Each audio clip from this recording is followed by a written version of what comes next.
Now to this wild story, a fugitive fake out. A man born in Stockton accused of using his dead university classmate's identity apprehended in New Mexico after 40 years on the run. Yeah, follow us on this now. He even landed himself on the U.S. Marshals most wanted list. Madison Keevy unweaving the web of lies with first reaction from the family of the man whose name really took on a second life, Madison.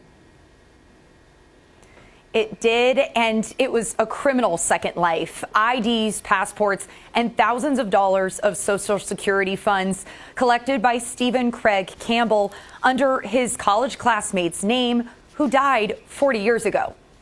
The name on this ID is real, but the man in the photo is not Walter Lee Kaufman.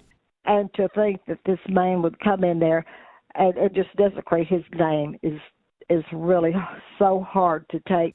That's the real Walter Kaufman's aunt, the man she's talking about, who was accused of living under her nephew's identity for 40 years, is Stephen Craig Campbell, born in Stockton, who spent his early years in Northern California. I had never heard of this person before. U.S. Marshals say Campbell and the real Kaufman, who went by Butch, were both students at the University of Arkansas pursuing engineering degrees. It's a likely connection. Butch died 2 months after graduation, his aunt says, in a car accident. That was 1975. Just as fine a young man as you could ever meet. Nearly a decade later is when Campbell first applied for a passport under Kaufman's name. He followed that up with a replacement Social Security card and then an Oklahoma driver's license. In the middle of his double life, Campbell landed on the U.S. Marshals most wanted list, a fugitive charged with attempted murder. Campbell allegedly planted a bomb at the residence of his estranged wife's boyfriend in Wyoming.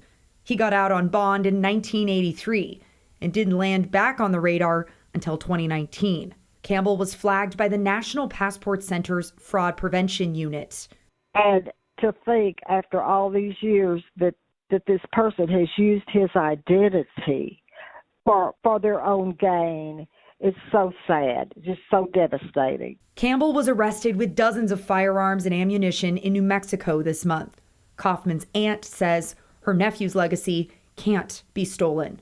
To know that this has been going on for 4 decades, and if it could happen to us, it could happen to anybody. Now Campbell is looking at 10 years in prison with these charges, and prosecutors there with the U.S. Marshals Office say that he's looking even could be more charges than that. Also, the sheriff's office in Wyoming, where that original attempted murder charge happened that he went really on the lam from, is also calling him back, and he'll stand trial for those charges now. So this is only just beginning to move through the courts and the legal system.